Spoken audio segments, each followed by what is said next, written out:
तिरुपति वेंकटेश्वर मंदिर को अपवित्र करने की साजिश। लड्डू प्रसादम में सूअर की चर्बी का इस्तेमाल। 100 करोड़ हिंदुओं की आस्था से सबसे बड़ा खिलवाड़। तिरुपति का बदला क्या मानव जाति के विनाश से लिया जाएगा? तीर्थों से मिल रहे विनाश के सबसे बड़े संकेत। शंकराचार्यों का सड़कों पर उतरने का अब क्या समय आया है?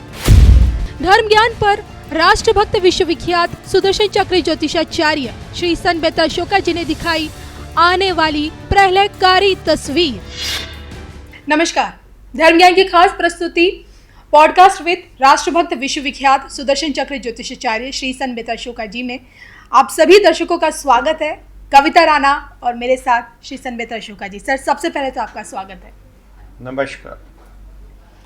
श्री संत अशोका जी ने ही बहुत पहले इस बात की भविष्यवाणी कर दी थी राम मंदिर निर्माण को लेकर, और जो कि सत्य सिद्ध हुई। और इसी के साथ ये भी बताया कि मथुरा, काशी, जो देश भर के जो तीर्थ हैं वो वर्ल्ड क्लास टूरिज्म सिटी के तौर पर हमें देखने को मिलेंगे। तो एक नए भारत की तस्वीर इन्होंने दिखाने की कोशिश की, लेकिन आज उसी तस्वीर में ईश्वर के घर से, ईश्वर के प्रसाद में सूअर की चर्बी मिल रही है। जी हाँ, आपको तो मालूम ही होगा, तिरुपति बालाजी के लड्डू प्रसादम में सूअर की चर्बी का इस्तेमाल कब से हो रहा है कोई नहीं जानता, लेकिन उसी प्रसाद को भक्तजन ग्रहण करे थे। जिस प्रसाद को भक्तजन ग्रहण करके खुद को धन्य समझते हैं, आज उसी प्रसाद में इतनी बड़ी मिलावट, आस्था से इतना बड़ा खिलवाड़। आपसे जानना चाहूंगी, आस्था से इतना बड़ा खिलवाड़, इसका अंजाम क्या होगा? नमस्कार। देखिए, जो हो रहा है जी, उसका कारण क्या है? अभी जो युग है वो आईटी का युग है। मैं आपको बिल्कुल उसी तरीके से समझाऊंगा। आप जब पैदा होते हैं तो आपका जो धर्म, वो जो आदि सनातन है, उसका सॉफ्टवेयर हर एक मनुष्य के साथ आता है जी। लेकिन जब आप अलग अलग जातियों में जब पैदा होते हैं तो फिर उसमें आपका कुछ चेंज किया जाता है। अगर आप मुस्लिम परिवार में पैदा हुए हैं तो आपको उस तरीके से डेवलप किया जाता है कि आपके सॉफ्टवेयर में जो है अलग चेंज आएगा। अगर आप सिख धर्म में पैदा होते हैं तो आपको केश रखने पड़ते हैं। इसी तरीके से ईसाई धर्म के लिए अलग है। तो हर धर्म अपने हिसाब से जो है उसको थोड़ा सा चेंज करता है। लेकिन आदि सनातन जो है, that is inbuilt in all human beings. वो जो है इनबिल्ट है इन ऑल ह्यूमन बींग्स। अब आदि सनातन को आप चेंज नहीं कर सकते। जो चला आ रहा है बिल्कुल वैसे ही रहेगा जी। आदि सनातन के लिए, किसी भी धर्म को मानने के लिए दो चीज़ें हैं, एक है आस्था और एक है विश्वास। ये जो पायरेटेड सॉफ्टवेयर आते हैं वो क्या करते हैं, वो कोशिश करते हैं कि किसी तरीके से आपकी आस्था और विश्वास को चेंज किया जाए जी। लेकिन आत्म तत्व जो है वो आप चेंज नहीं कर सकते। मैं आपको एक बहुत बढ़िया उदाहरण देता हूँ और अभी कलयुग का ही है। जब हिंदुस्तान पाकिस्तान बना, हमारा परिवार 47 में वहीं रह गया। हमारे दादाजी स्वर्गीय संत बेतरा स्वामी रामानंद जी महाराज 1950 तक पाकिस्तान बनने के बाद पाकिस्तान में थे जी। तो वहाँ पर उनका एक जो बहुत घोर शत्रु था, उसका नाम था बलीशा। उसने बोला कि संत परिवार को हम जो है मुस्लिम बनाएंगे, और उसको करने के लिए उन्होंने प्लान किया कि इनको जो है गौ मांस पूरे परिवार को पब्लिकली खिलाया जाएगा जी। और उसकी तैयारी हुई। वहाँ पे एक लाल रंग के बैल को हलाल किया गया और उसके बाद जो है हमारे परिवार को बोला गया कि आप ये जो है ग्रहण करेंगे। तो संत बेतरा जी ने बोला कि ठीक है, देखिए मैं हिंदू धर्म को मानता हूँ, सनातनी हूँ, मेरी जो आस्था है उसके हिसाब से मैं जो भी ग्रहण करता हूँ, पहले मैं अपने इष्ट देव को अर्पित करता हूँ। तो आप ऐसा करिएगा, जो भी आपने बनाया है इसको एक थाल के अंदर परोस कर उसके ऊपर लाल रंग का कपड़ा लगाकर, सामने जो मेरे इष्ट देव का मंदिर है भगवान शंकर का, आप वहाँ भगवान को भोग लगा के लाइएगा, हम ग्रहण कर लेंगे। ये बेतरावासी सब जानते हैं, और जो लोग उनको मानते हैं, जो उनके बारे में जानते हैं, उनको भी पता है कि वो शेर की सवारी करते थे और कलयुग में उनका सानी कोई नहीं है। अब क्या होता है, वो जो मुसलमान था आपका बलिशा जी। उसने बिल्कुल उसी तरीके से थाल में परोसा। इतनी बात मानने में क्या था, उसके ऊपर लाल रंग का कपड़ा लगाया और जाके भोग लगा के ले आया। जब वापस लाए तो वो प्रसाद बन गया, हलवे में कन्वर्ट हो गया। उसके बाद 3 साल 47 से 50 तक हमारा परिवार वहीं था। किसी ने हमारे परिवार को कहीं किसी चीज़ के लिए कंपेल नहीं किया जी। ये ये मैंने कहानी क्यों सुनाई, ये हमारे परिवार के साथ हुआ है, मैंने आपको सुनाया।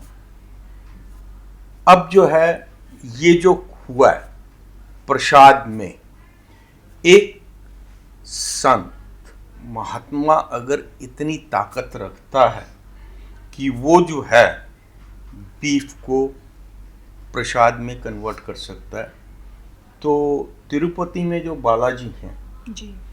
वो तो शक्ति के पुंज हैं। वहाँ पर आप कुछ भी मिला के अगर लेके जाते हैं तो उस शक्ति को आप डिस्टर्ब नहीं कर सकते। वो जब वहाँ सामने जाएगी, वो चीज़ जब सामने जाएगी, वो ऑटोमेटिकली जो है करेक्ट हो जाएगी। ये उदाहरण मैंने इसलिए दिया कि कलयुग का एक संत अगर इतना कर सकता है, तो जो तिरुपति के बालाजी हैं उनके सामने अगर आप कुछ ऐसा करते हैं तो उसमें वहाँ जो ताकत बैठी हुई है, आप उसको किसी भी तरीके से डिस्टर्ब नहीं कर सकते। अब डिस्टर्बेंस कहाँ होती है? डिस्टर्बेंस होती है हमारे आस्था और विश्वास में। जी। आप अगर सनातनी हैं, आप आत्म तत्व को जानते हैं। आत्म तत्व और ये शरीर दोनों अलग अलग चीज़ें हैं। इस शरीर को आप कुछ भी देंगे, उसमें एक मशीनरी है, उसको कन्वर्ट करेगा रक्त मज्जा में, और उसके बाद जो है आपका जो है जो आत्म तत्व है वो उसको इफेक्ट करता है अगर आप तामसी चीज़ें देते हैं। जी। लेकिन प्रसाद का क्या मतलब होता है? प्रसाद आप जब किसी को देते हैं तो बहुत थोड़ा देते हैं। प्रसाद के साथ एक बहुत बड़ी चीज़ जुड़ी हुई है कि जब भी आप प्रसाद चढ़ाते हैं तो प्रसाद को आप जितना ज़्यादा डिस्ट्रीब्यूट कर सकते हैं उसको उतना ज़्यादा आप डिस्ट्रीब्यूट करेंगे, तो उसका महात्म ज़्यादा है। अब हमारी आस्था वाले पार्ट पे जो प्रसाद बांटा गया, थोड़ा थोड़ा जहाँ पे भी पहुँचा, तो दैट वाज इन फ्रैक्शंस। ये एक रॉन्ग मेंटेलिटी के कारण अगर ये मिलाया गया है, हमारी आस्था को या हमारे विश्वास को चोट पहुँचाने के लिए। हमारे विश्वास और आस्था को आप किसी भी तरीके से चोट पहुँचा सकते हैं, लेकिन जो हमारा आत्म तत्व है उसको आप डिस्टर्ब नहीं कर सकते। जी। यानी कि आप हमारे आत्म तत्व को आप डिस्टर्ब नहीं कर सकते। जो आदि सनातन हिंदू संस्कृति को जानता है, तो हर चीज का शुद्धिकरण का, हर चीज की शुद्धिकरण के मंत्र हैं, हर चीज के शुद्धिकरण का विधि विधान है, उससे आप शुद्ध हो सकते हैं। ये जो घटना जिसने इतनी मेलाफाइट इंटेंशन से की है, देखिए आप कहेंगे कि यहाँ पर जो है अब रोल किसका आता है? हमारे धर्म गुरुओं का रोल आता है, हमारे शंकराचार्यों का रोल आता है, और हमारे जो प्रसिद्ध अखाड़े हैं यहाँ उनका रोल आता है कि इस चीज़ को कैसे रोका जाए। इससे और ज़्यादा क्या होना चाहिए? जी। हमारे जूना अखाड़े के जो अध्यक्ष हैं उन्होंने बोला कि मेरे पास 12 लाख नागा साधुओं की जो फौज है तैयार खड़ी है। तैयार करके फ़ायदा क्या है? एक्शन क्यों नहीं है? तो क्या एक्शन होना चाहिए? एक्शन ये होना चाहिए, एक छोटा सा एरिया है, उस मंदिर में जो लोग इस प्रसाद को बना रहे हैं, जिन लोगों ने सप्लाई किया है, ये तो गिने चुने लोग हैं। इसमें तीसरा बार का तो है नहीं जिसने आके डाला हो, मिलाया हो। किसी ने एडल्ट्रेशन तो की नहीं है। सप्लायर प्लस बनाने वाले, उनकी अगर स्क्रूटनी की जाए तो सब कुछ सामने आता है। और उनको जो है, देखिए सबसे ऊपर जो है वो है आदि सनातन। सबसे पहले क्या था? आदि सनातन। आदि सनातन का मतलब जिसका अंत नहीं है और जिसकी शुरुआत का पता नहीं है जी। उसके बाद में सब कुछ आया। ये जो आपका जुडिशरी है, ये जो सारी चीजें हैं, ये उसके बाद की हैं। आदि सनातन को बनाने के लिए देखो, हमारे देवी देवताओं को क्या फौज की जरूरत थी? शिव जी के साथ शिव जी के गण हैं जी। शक्ति भवानी के साथ उनकी अपनी एक वो है, शक्तियां हैं साथ में जो चलती हैं। शक्ति भवानी, अगर आप सिर्फ 2 ही ग्रंथों को लें, भगवान श्री कृष्ण ने 5000 साल पहले महाभारत में जो भागवत गीता का 18 अध्याय का जो ज्ञान दिया है, वो कलयुग को मध्य नजर रख के दिया था। क्योंकि सतयुग जा रहा था और आपका द्वापर जा रहा था और आपका कलयुग आ रहा था, तो उस चीज को उन्होंने मध्य नजर रखी, वो ज्ञान दिया था। आज सबसे बड़ी कमी क्या है? हमारे धर्मगुरु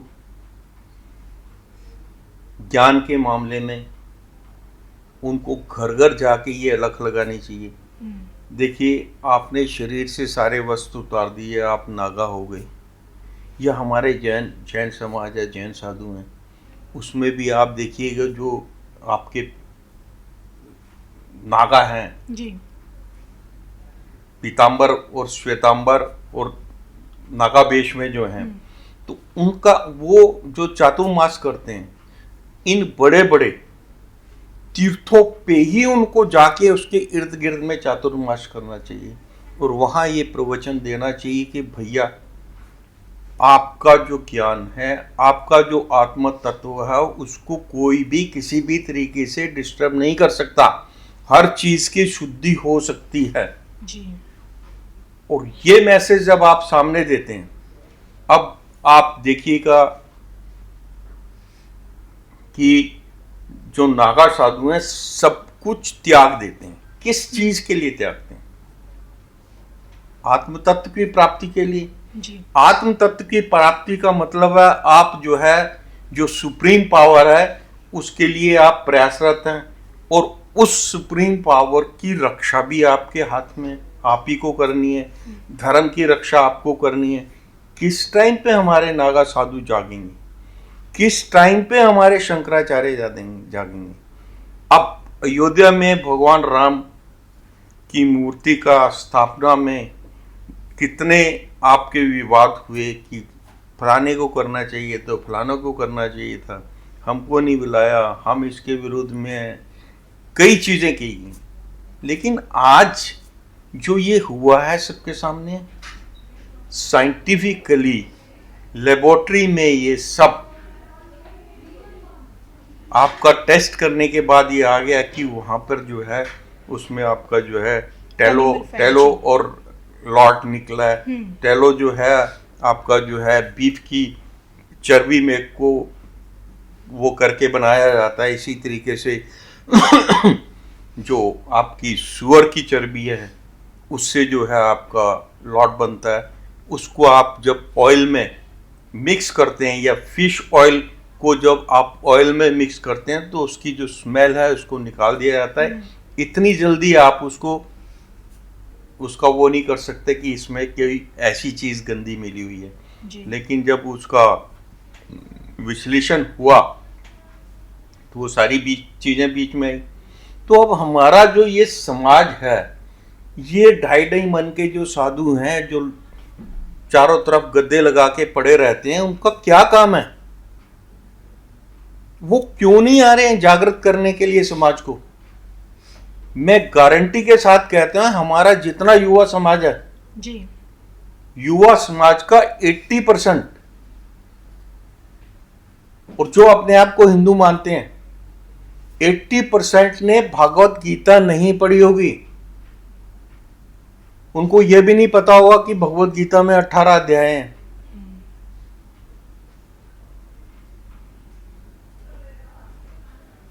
25 से लेके 45 की एज में आपको भगवत गीता का ज्ञान होना बहुत जरूरी है। नहीं तो आपको कोई भी व्यक्ति विशेष आपका ब्रेन वॉश करके आपके आदि सनातन के सॉफ्टवेयर को पायरेट कर सकता है, उसमें जो है वायरस डाल सकता है। जी, देखिए, धर्म तो आदि सनातन ही है, उसके बाद जितनी हैं वो जो हैं आपकी विचारधाराएं हैं, और विचारधाराएं जो है इसी धर्म में से निकली हैं। क्या है? इसी धर्म में से निकली हैं, आदि सनातन से निकली हैं। दे फॉलो ऑल दैट जो हमारे आदि सनातन में किसी ने कुछ निकाला और अपना एक नया पंथ स्टार्ट कर दिया।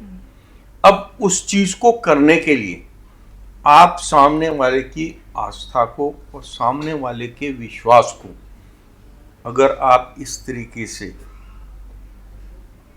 डिस्टर्ब करना चाहते हैं, तो मैं ये बताना चाहता हूँ कि हर चीज़ का एक समाधान है। हमारे वेदों शास्त्रों में आपकी आत्मा को कोई किसी भी तरीके से दूषित नहीं कर सकता। ये शरीर जो है, इसको आप जो देंगे उसका इफेक्ट कुछ समय के लिए, इसलिए हमको डेली भोजन करना पड़ता है। वो भोजन जब तक आपके अंदर रहेगा उसका बैड इफेक्ट हो सकता है, लेकिन अगर आप शुद्धिकरण करते हैं, 11 दिन का 21 दिन का उपवास करते हैं, तो जितने भी आप गलती से अगर कुछ आपने ऐसा कुछ भक्षण कर लिया है तो आप उससे मुक्त हो सकते हैं। आपको उस तामसी चीज़ जो आपने भोजन आपने ग्रहण किया है उसका कोई बैड इफेक्ट नहीं होगा। लेकिन ये सारा समझाना, ये सारा ना हो, उसका दायित्व है हमारे जो 4 बड़े अखाड़े हैं, उन अखाड़ों के जो महामंडलेश्वर हैं जी, हमारे जो 4 जो हैं शक्ति पीठों जी, के शंकराचार्य हैं, ये उनका दायित्व है कि अपने लोगों को प्रॉपरली एजुकेट करें और धर्म की रक्षा करें। धर्म की रक्षा करने का अब दायित्व जो है उनके ऊपर है। हिंदुस्तान का जो कानून है, अब उसको अपने हिसाब से ट्विस्ट किया जाता है। सबरीमाला केस में उसके डिटेल में जाएंगे तो काफी समय लग जाएगा जी, लेकिन कानून ने उसको बदलने की कोशिश की। जो चीज, जो आस्था हमारी बनी हुई है, उसको किसी भी कानून को चेंज नहीं करना चाहिए। जो आस्था बनी हुई है उस आस्था को चेंज नहीं करना चाहिए।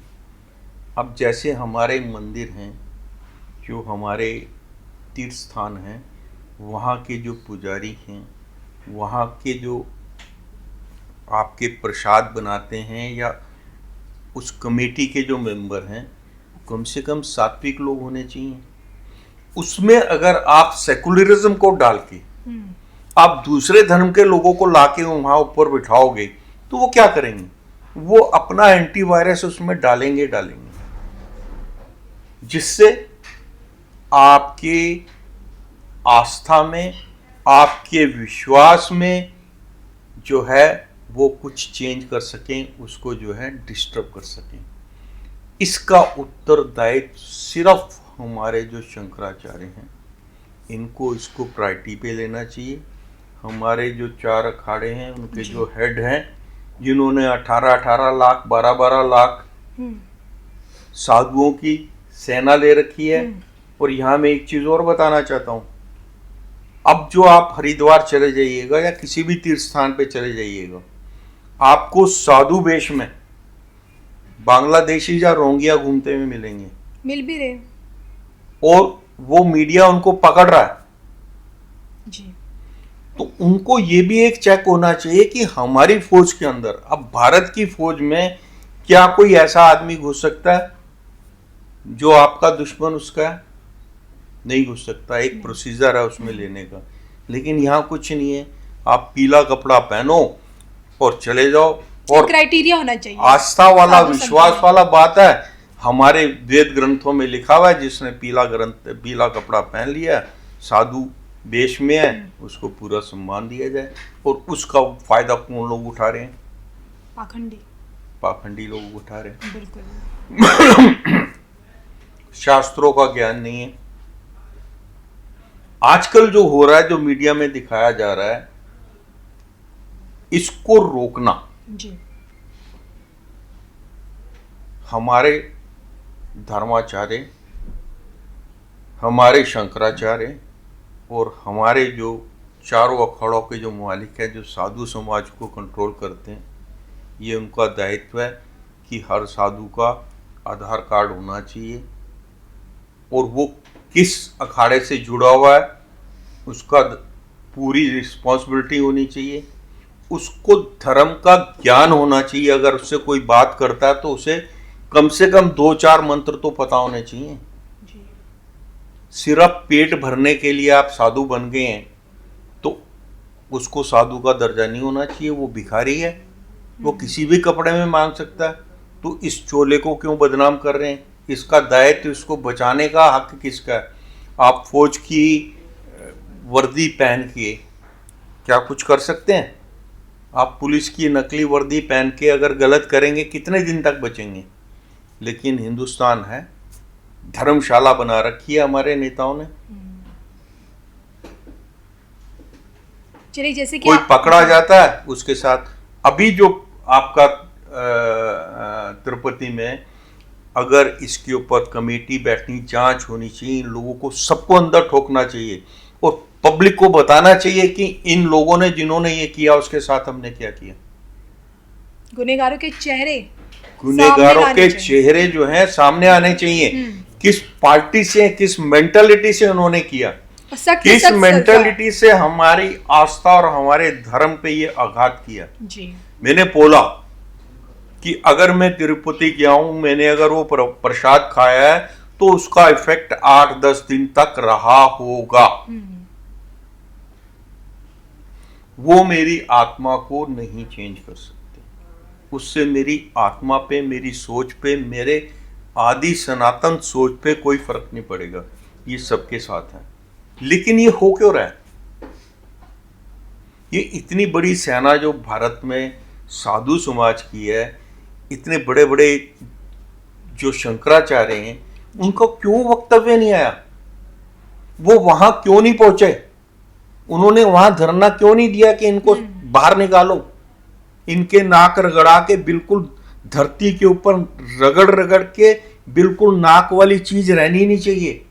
चेहरे पे नाक ही नहीं रहना चाहिए ऐसे आदमी का जो ऐसा कर रहा है। बिल्कुल। और जैसे कि आपका कहना है कि इसका समाधान ये भी है कि अब देश के साधु संतों को, महामंडलेश्वर को, शंकराचार्य को खुद सामने आकर सामने आना चाहिए और इसके खिलाफ आवाज उठानी चाहिए। देखिए, ये एक वार्निंग है। जब आप नेचर के साथ खिलवाड़ करते हैं तो नेचर जो करती है उसमें कोई कानून काम करता है? नहीं, प्रलय की तस्वीर नजर आती है। अगर आप वृक्ष काट रहे हैं, अगर आप पहाड़ों को काट कर घर बना रहे हैं, वो बहुत फास्ट डेवलपमेंट कर रहे हैं, तो रिजल्ट आपके सामने है जी। तो वहां कानून उस चीज को, आपदा को रोक सकता है? नहीं। कुदरत की चीज जो है वो अपने हिसाब से करेगी। अगर ऐसा होगा, इतनी बड़ी साधु समाज की फौज, शंकराचार्य, हमारे जो महामंडलेश्वर हैं, तो क्या कर रहे हैं? अब तक एक छोटी सी हरकत पे बॉम्बे में 1 लाख जो है आपके दूसरे धर्म के लोग जाके इकट्ठे हो गए। और हमारे यहाँ तिरुपति में 10 बंदे वहां पहुंचे नहीं हैं कि उन लोगों को बालों से पकड़ के घसीट के बाहर लाया जाए। जिन लोगों ने उनको सिलेक्ट करके वहां बिठाया उनको घसीटा जाए, उस पार्टी से बात की जाए, पूछा जाए कि आपने किस मेंटेलिटी के तहत जो है इनको यहाँ पे डिप्यूट किया। They are the culprits. लेकिन इतनी बड़ी घटना होने के बाद भी कोई जागृति नहीं है। इसके पीछे का कारण क्या लगता है आपको? क्योंकि कहीं ना कहीं हमारी सहिष्णुता हिंदुओं की, क्योंकि यही चीज अगर किसी अन्य धर्म में हो जाता तो आप लोग का बवाल कट जाता। कलयुग जो है ना, कलयुग में एवरीथिंग, सब कुछ जो है मटेरियलिस्टिक वर्ल्ड है ये। यहाँ सब जो है आदमी मुंह खोलता है सिर्फ पैसे के लिए, और पैसे से ही मुंह बंद भी हो जाता है। इस टाइम विपक्ष क्यों नहीं बोल रहा है? कितनी बड़ी घटना हुई, लेकिन 80% हिंदुओं के साथ, और जिस स्टेट में हुई है वहां पे 90% हिंदू हैं। रामभद्राचार्य बोल रहे हैं कि इसका बदला लिया जाएगा समय आने पर। वो समय कब आएगा? यही सवाल मेरा। अगर आप ये कह रहे हैं तो आपको वहां पे होना चाहिए, आपको वहां पे होना चाहिए जी। आपको अपने साधु समाज को लेके वहां पहुंचना चाहिए, और पहुंच के वहां धरना देना चाहिए, वहां पे आपको आमरण अनशन करना चाहिए। इतनी बड़ी घटना से भी अगर आप जागे नहीं हैं तो फिर कोई प्रलयकारी जो है कुदरती कुछ होगा तब आप जागेंगे। जी। मैं आपसे एक सवाल ये भी जानना चाहूँगी। मुझे याद है कि कोविड से पहले ही हमने देखा कि जगन्नाथपुरी धाम में ध्वज का गिरना, उसमें आग लगना और वहाँ की रसोई का क्षतिग्रस्त होना, मंदिर से पत्थरों का गिरना, कहीं ना कहीं एक विनाश के संकेत देखने को मिले ईश्वर के घर से। और जिसके बाद कोविड जैसी महामारी आई और उसमें हज़ारों लोगों की जिंदगियां चली गई, और अब तीर्थों से बार बार मिल रही इस तरह की विनाशकारी निशानियां, और हाल फिलहाल में तिरुपति बालाजी के समक्ष सुअर की चर्बी वाले प्रसाद वाले लड्डू। तो क्या, मैं आपसे जानना चाहती हूँ, क्या ये संकेत हैं कि अब एक बहुत बड़ा विनाश, कोई बहुत बड़ी आफत इस मानव जाति पर आनी बाकी है? बिल्कुल, डेफिनेटली ये विनाश के संकेत हैं, और जो लोग कर रहे हैं उनका तो विनाश होगा ही जी। लेकिन जो लोग इसको देखकर मूक हैं उनका भी विनाश निश्चित है। अगर आपने सब कुछ त्यागा है धर्म के लिए, तो धर्म को बचाने के लिए अगर आप आगे नहीं आते तो दंड लेके चलना फिर गलत है, बेकार है। काहे को आप दिखावे के लिए दंड या आप लेके चलते हैं? आप धर्म की रक्षा नहीं कर सकते। इस टाइम पे हमारे देश के चारों शंकराचार्यों को वहां होना चाहिए। चारों आपके जो अखाड़ों के जो महामंडलेश्वर हैं, उच्चासीन जो आपके साधु समाज के लोग हैं, उनको वहां होना चाहिए, और उनके साथ में कम से कम लाखों लोग वहां पहुंचे।